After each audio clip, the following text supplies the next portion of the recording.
Gentlemen, JP, Cocktail Conversations. Cocktail Conversations. Cocktail Conversations.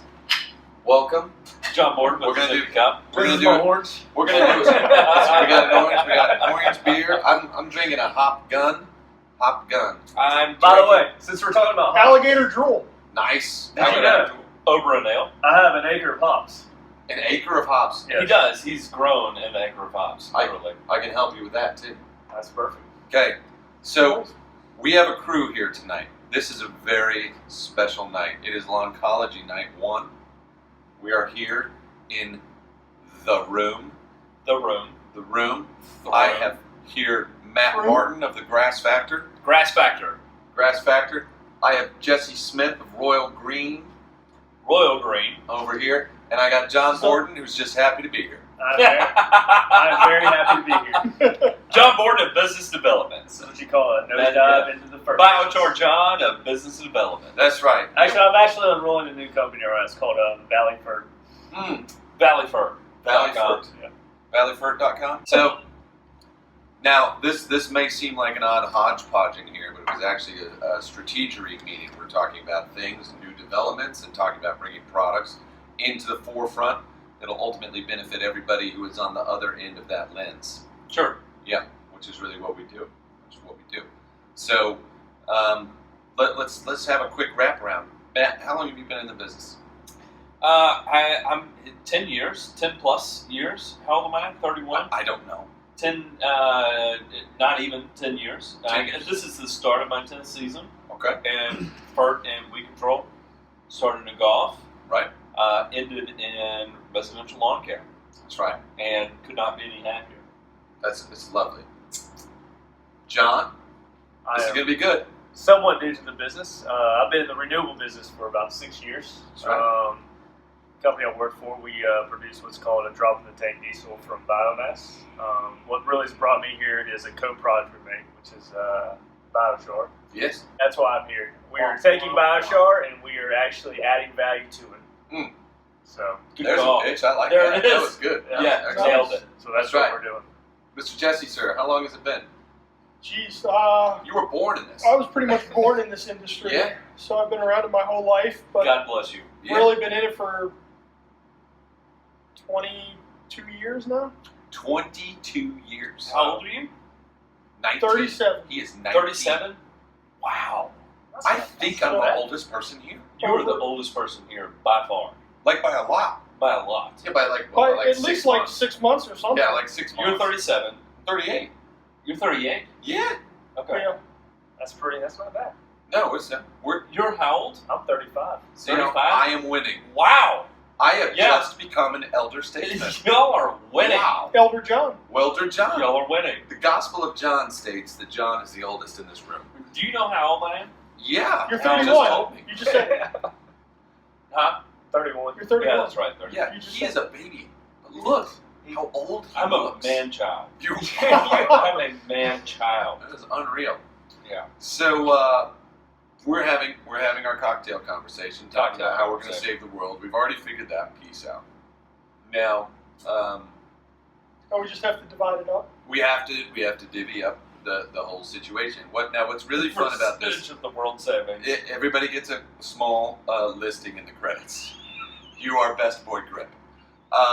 So here's what I like, and this is always what I like to say. Okay, so how long have we known each other? We've known each other right at a year, maybe less. Less. Yeah, Less than a maybe year. fall of last year. Okay.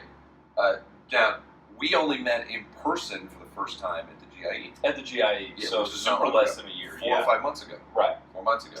John and I just met That's right. today. Today.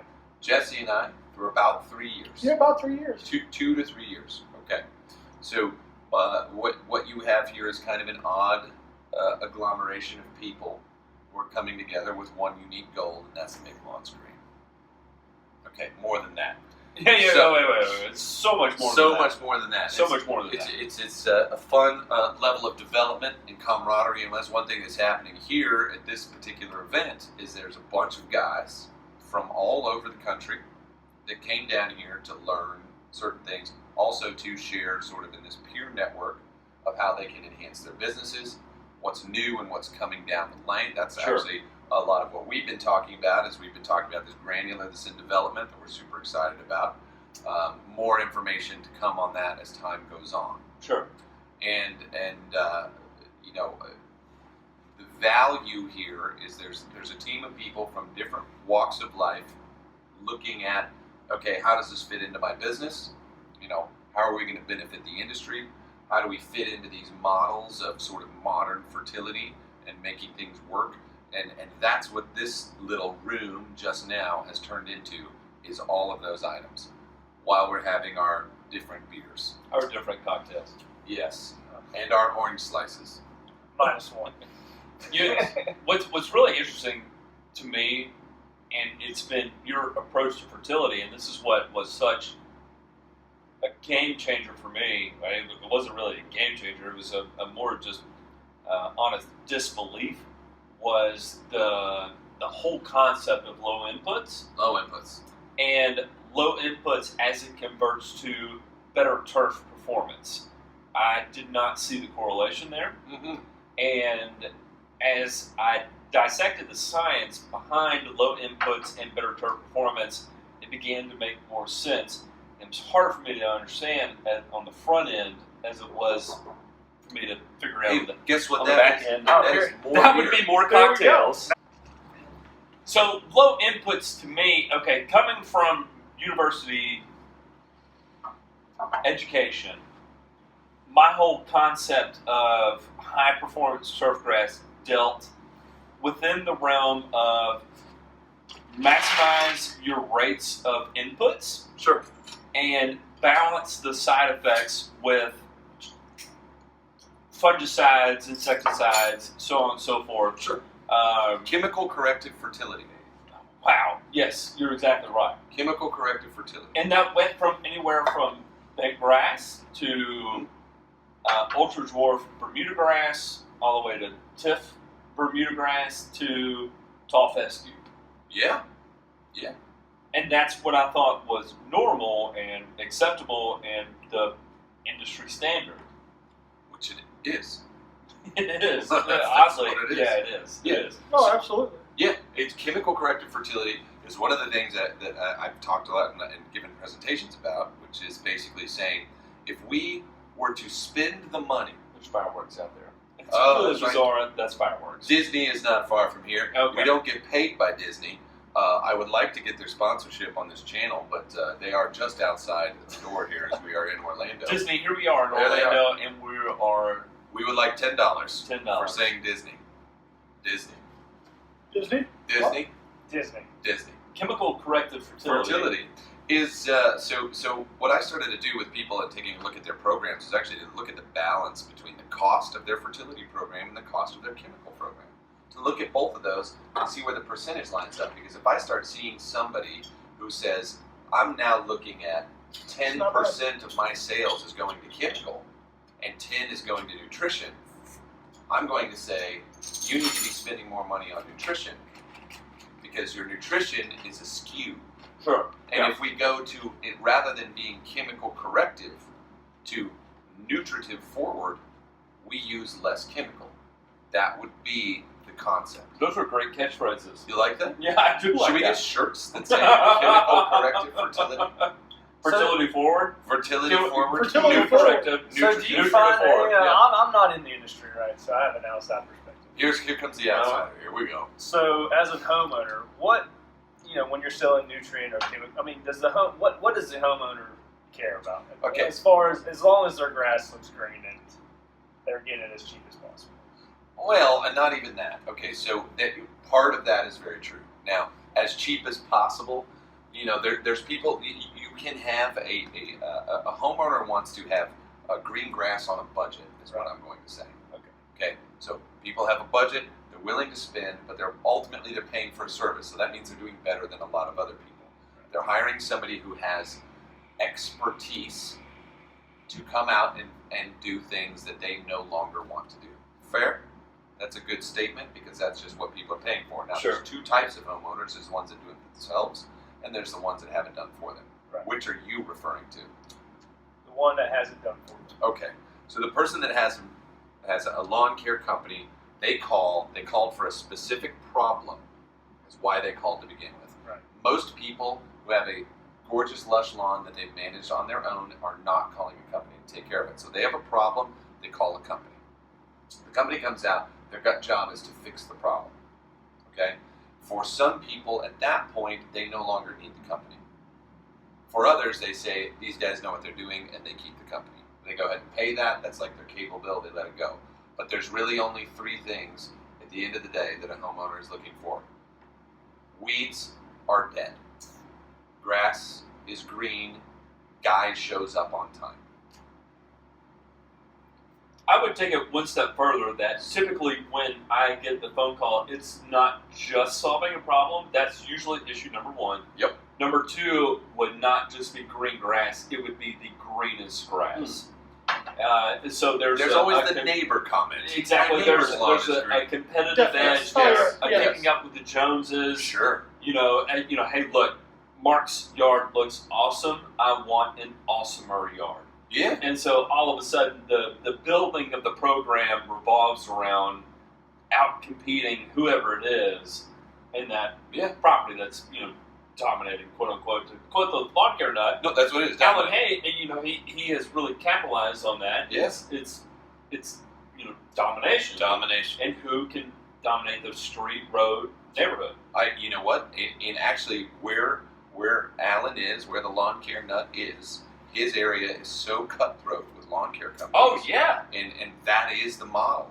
I mean, Florida is the model. Well, we do a lot of business with companies, and then I know that's the thing. They say, I need to beat the competition. I need to beat the competition. It's Right. like, well, everybody's the competition. I mean, you just need to stand out the best. Well, if everybody's the best, what's the new norm?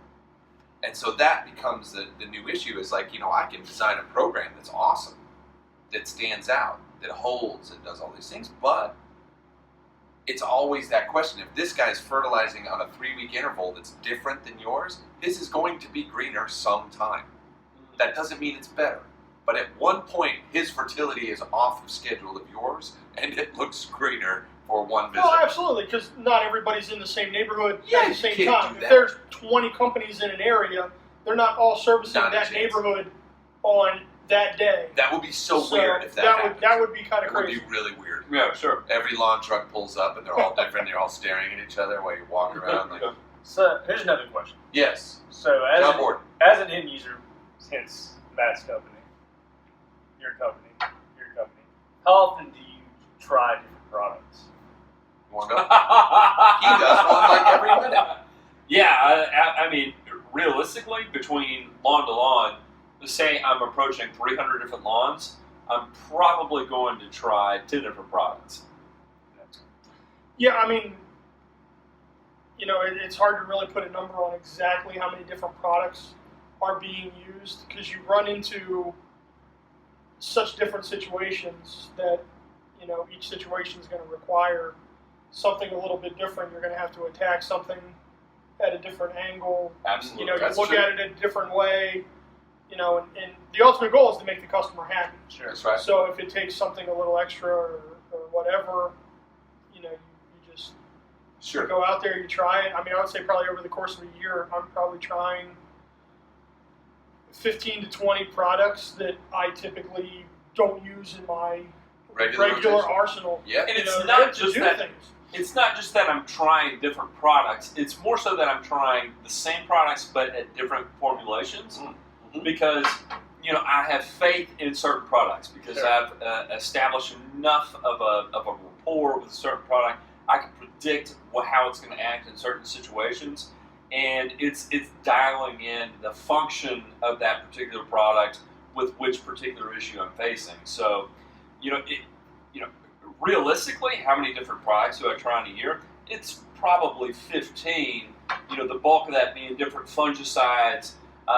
Very limited in terms of fertility because you have NPK, a micro package, and I like to deliver that in the form of humic acids because the bridge there is so efficient. You can't mimic that really any other way. And then the way to store that and build that level in the soil would be, something carbon-based. So, it's not a wide variety of products in terms of fertility related and delivering the color. It's nailing down the specific ratios to maximize your result on the end result. Where it gets way out of line would be chemically related in terms of herbicides, because that gets bananas really quickly. Yeah, it can. But for a lot of lawn care companies, it's looking for. We settle into, okay, we know what active ingredients we're looking for. Mm-hmm. So sometimes it's just go to your supplier and say they have 4 different versions of the same thing, and which one is, at this instance, $5 or $6 cheaper. And you just grab that. So it's based on price. A lot of times for controls. Now, some people are very brand loyal. Nothing wrong with that. They will only buy Bayer products. They will only buy Syngenta products. They will only buy New Farm products. No problem with that. But a lot of times, you have to take it not just from a product standpoint, but from a what's the most beneficial to your business standpoint. And so a lot of guys who are in lawn care forget that piece at points, and they just say, I'm going to buy this or this or this, and they end up spending way more money than they need to when, they can say, well, I could have done the exact same active for 25% less or this or that. So, I'm as a businessman, I like to look at things from that side. If I need to cut my input cost, right? Like that's super important. But I need effective, and that's one thing I've said before. Is oftentimes in this business, there's cost effective, and then there's effective, and those sometimes don't line up. You don't often have cost effective material. That can happen a lot. It's a strong point, and when it comes to herbicides in particular, so you're comparing many different 3-way herbicides. What you're going to see is the exact same active ingredient rotation, just 2,4-D, dimethoprop, dicamba, right in there, and 90% of them are actually going to be the exact same actives in each different product, but you'll see many different price points, ranging from $65 for 2.5 gallons, all the way to $110 plus be crazy for 2.5 gallons for really the same thing. Exactly the same thing. It's just a different name. So is that driven from the manufacturer? Yes, that is driven from the manufacturer. In most cases, you're paying for the marketing side of thing, the insurance side of thing, the spills that happened in the 70s that they're still paying for. Those types of things, those come up. That is part of it. And there's also companies that offer guarantees.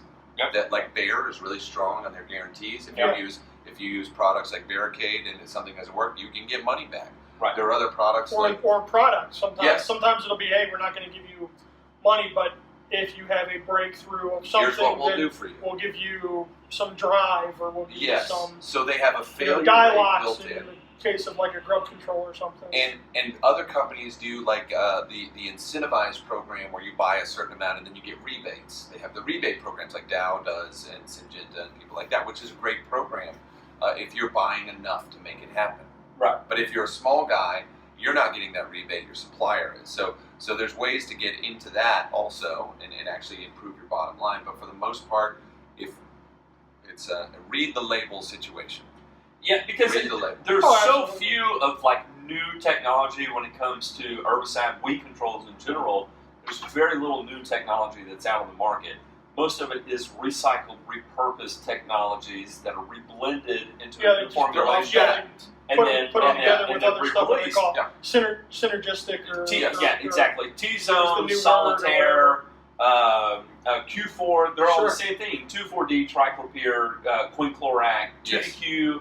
It's all the same actives blended in different ways and guaranteed different results. So you see guarantees on herbicides. Do you see that on fertility? No. You know why? Because there's not technically such a thing as a fertilizer failure. Is it subjective? Well, no, you're not controlling anything. Right. It's meant for growth. So there is a recommended rate for everything, right?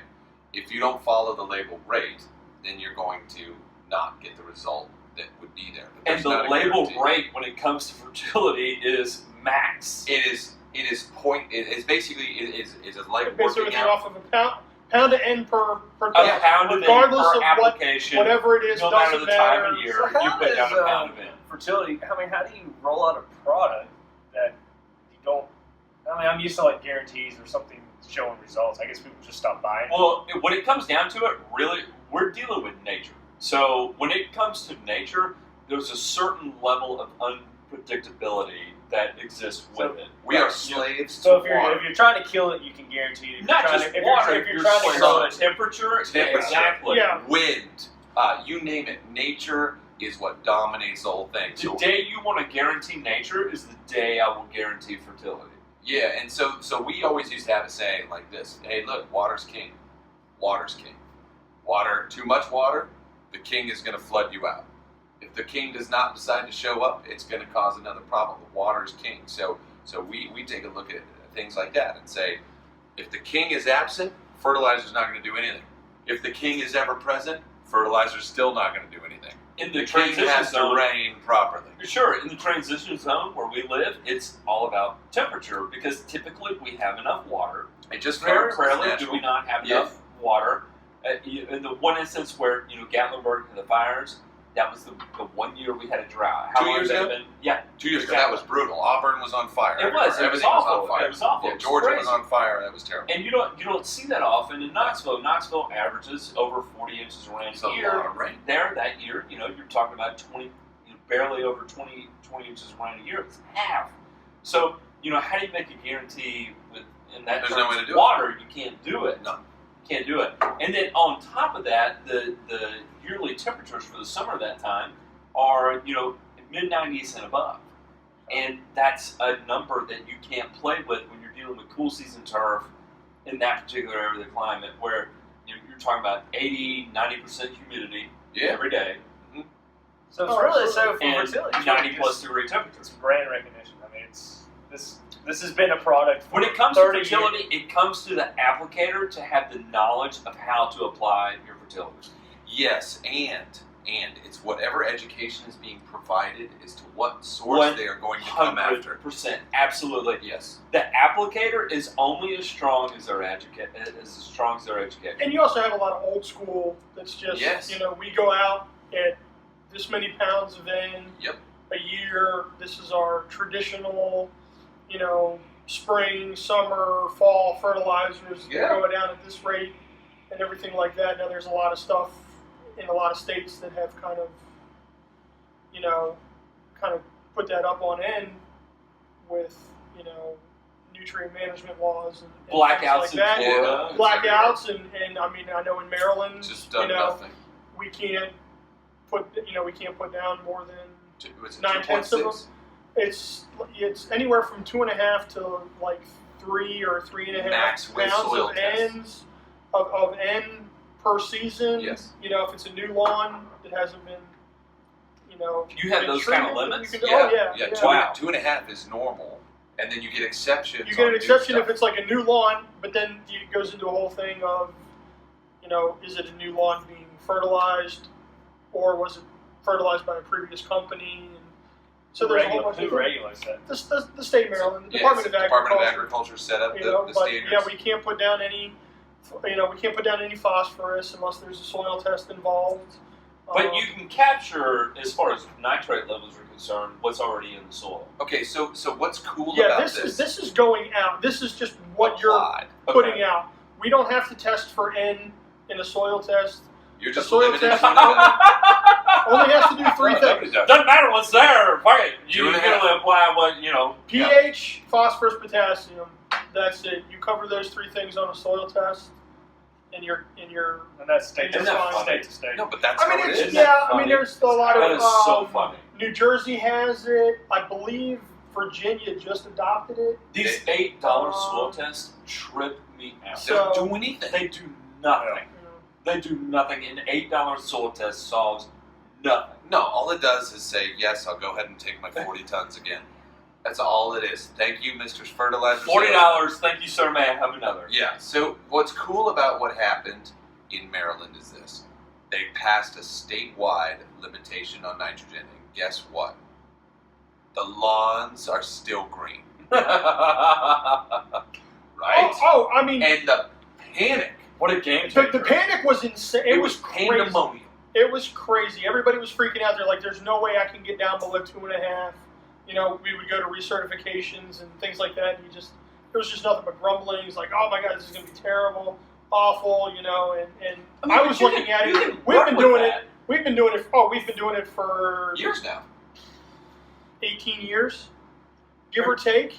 Okay, your last Auburn year's- trial, you Last could year's drop that input, to a £0.25 and do that monthly for 6 months, and how many pounds is that? And you're within the limit? So that's 1.5. Yeah. No, Yeah. but that's what I'm saying. So most of the programs we build are based. And you very charge much off higher than What? urea, than Nutrisphere, Uflex, and Nitroform? well, Yeah. what did we put out doing with Last year? liquid was like 1.6. Maybe 1.6. I think You were running 1.55. 1.6? Yeah. Yeah. And I'll put Wow. my lawns up against any lawn. We did everything that we talk about. We cycle certain things through. We increase that carbon content. We give it the aim that it needs, and we just shift what's going down, and it creates what would be considered hyper productivity grass. You know, there's one thing I learned in school I cannot argue with you about, and it's the whole premise of utilizing micronutrients to maximize the performance of your macronutrients. Damn straight. That's That- straight up. And it's not an obviously taught thing while in school, but It's easily missed. it is. That's It is. what it is. It's easily missed. It is. And the fact that you can deliver that efficiently through the sources, whether it's chelating it with EDTA or whatever, Just put it you know, out there. or humic acid, Rusty a carbon bicycle. source, Yeah. a carbon source, Sure. which is 10 times cheaper than the EDTA Very chelated much. micronutrient. A lot cheaper. Then, plus you're depositing carbon back into the soil. Yeah, which gets to hang out. Where's it going to go? It's there forever. It's there forever. See, he knows. Yeah. I mean, Oh, absolutely. it's crazy. It's Well, crazy. If it's But it's so easy. It is. It's incredibly simple. The simplicity of it is almost overwhelming. I think so. Yeah, it's so underwhelming. It's overwhelming. This is the whole point that I always try to make. It's like we, as a species of beings on the planet, overcomplicate things no matter what it is. I don't know if you've ever met me, but I'm Hey, Matt Martin. jump here. I'm with the Crass Factor. I'm and on the jump. overcomplicate everything. You're on the jump.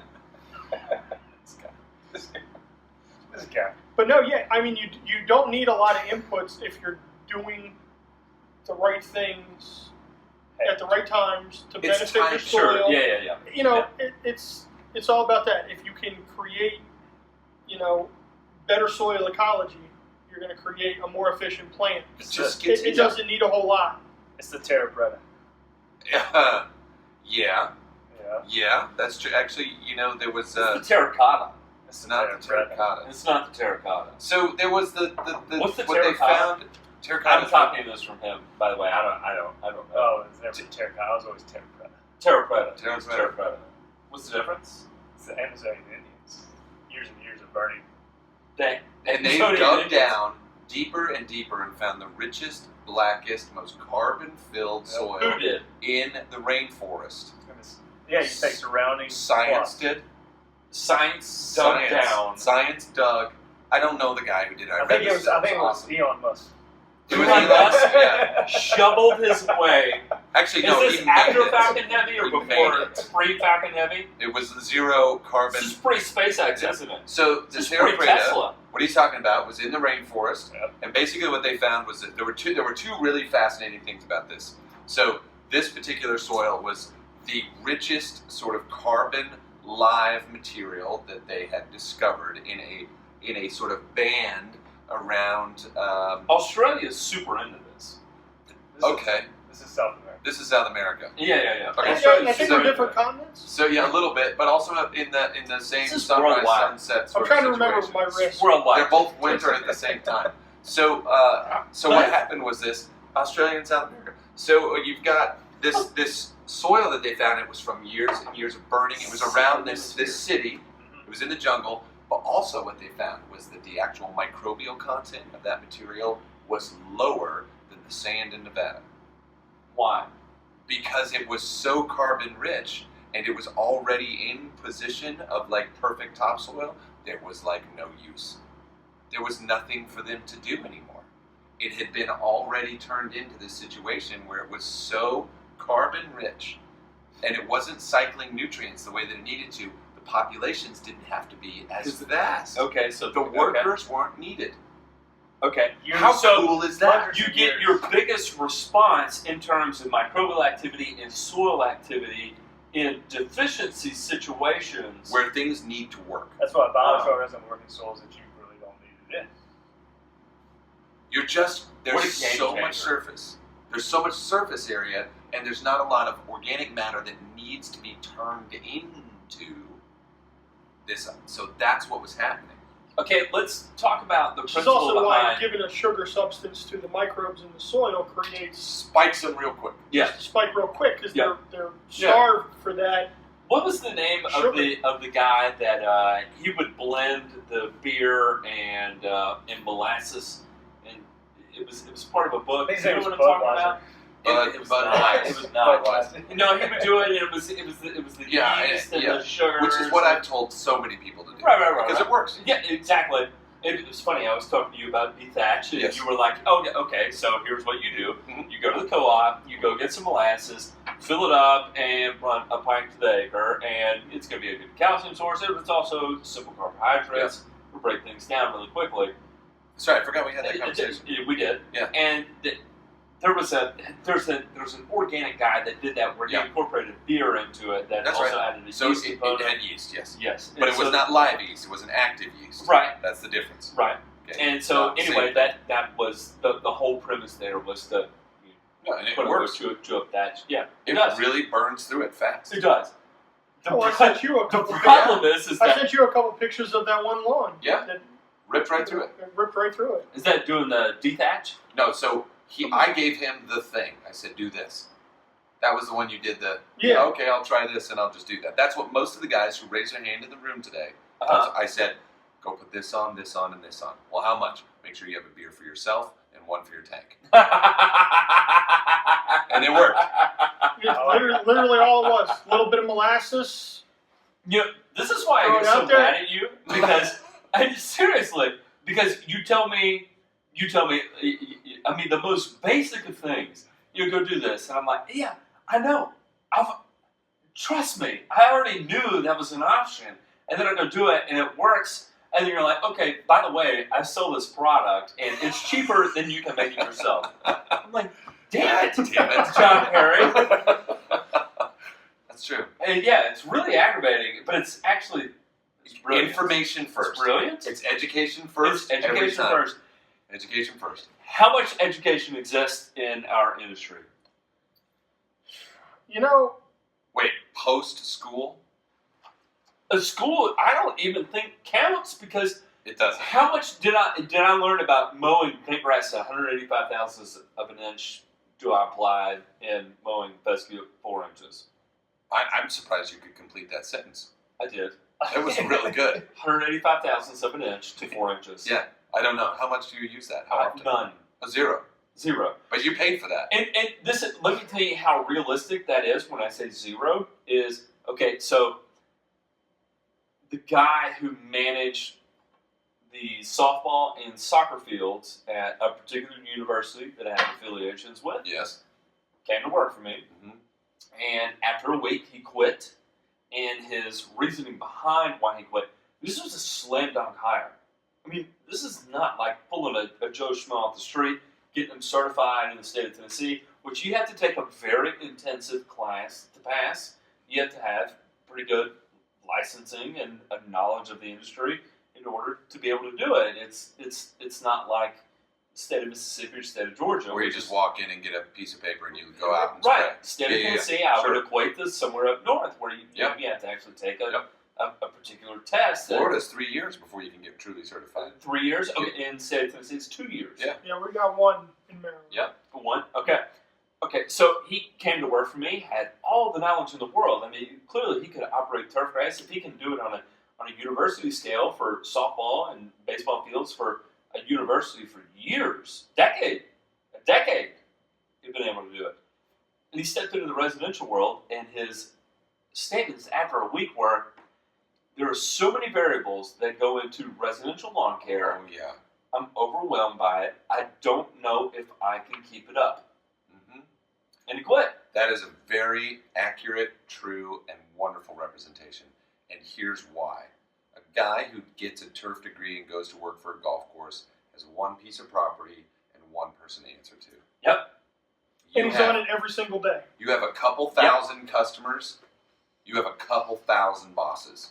A couple thousand varying degrees of what they are looking for as a result. And how do you manage that? You work on one course, you have 18 greens, and you Yep. have one greens committee. That's right. So you have 18 problems you deal with. That's one day's route. Not Not Yeah. even. Yeah. Not even. So that is a wonderful statement, and you do not deal with the aesthetic version in the same way. And I always say the same thing. You could have a customer for years, a homeowner that you've treated, that you know the name of their kids, their dogs, you know when you're supposed to apply, you know the whole thing. They have one bad day at work. They come home, And they take it out on you. and they see They a poke weed, you in the forehead. and they call you and say, "You're fired, my lawn looks like crap." And you're like, "But Mrs. Jensen, it looks amazing." You're No, not recording anymore. no, it's not still going. Is it? Yeah, it's still going. Is it? Okay. We're still here. Okay. You know. I mean, I Yeah, can't yeah. believe One trip to the mailbox with a dandelion right beside that mailbox on a bad day. Oh, it's and, game fired. over. and game over. You know, you're toast. I literally had a guy one time. This was in the country, Memphis, and he had Dallas grass in his Bermuda. And he came home from work, and he pulled his truck into the yard while I'm spraying the backyard. And this is back when MSMA was a thing, and I'm doing my first MSMA application on his Dallas grass. And he gets out of the truck, and he walked up to me, and he poked me in the forehead so hard, it freaked me out. And he said, "I can't believe you would let all this grass grow in my lawn." And I'm, 22 years old, and this is a 40, 50-year-old man poking me in the forehead that aggressively, and I was like, I gotta get out of here. I don't know how to handle the situation. And I was like, I gotta get away from you. I gotta go. But here's the thing. That's one lawn of the probably 22 I was on that day. Yeah. Who knew? Who knew? Wow, how do you even control that? There's no way. You can't. You don't. It's a challenge. Now this is going to shift gears slightly because we have John Borden here. So here's the thing, and this is going to kind of tie all of this together. How many times have you just done fertilize your own lawn? Is that something you do? No. Never done. Hired everybody, or never had a lawn? Really, Condo? No, I have a lawn. Who does it? I do. I just asked you. If I you did it once. Yeah, but you asked about. I don't know. I just cut it. No, you never fertilize it. But fertilizing it or spraying a weed or Never done anything to it. anthills or treating something. He's done pre-emergence maybe. I sprayed it once with quinclorac and triclopyr, and then I aerated and overseeded it. Well, That how was am I 2 years supposed ago. to make an example of this? I can't. totally just failed. That was it. You just totally shut me down just now. What I was going to say My lawn was was this. unbelievable. You go, you as a guy, you go to Home Depot, you go and buy something that's on the rack. If you follow it at the label rate and you put it down, you have what would be considered a fail-safe application of a product that you bought over the counter. Sure. The guys who are applying to your lawn on a regular basis are doing the exact same thing. Right. It's the same. There's no difference. All right. That's all we're going to do for now. This has been Way too long. Cocktail Conversations. Way too long. Tomorrow night we'll have actually This has cocktails. been way too long. Can I Yes. fire up my phone now for my YouTube? Yeah, you can totally do that. God. All right. Thank you. We'll see you. I'm going to edit all this out.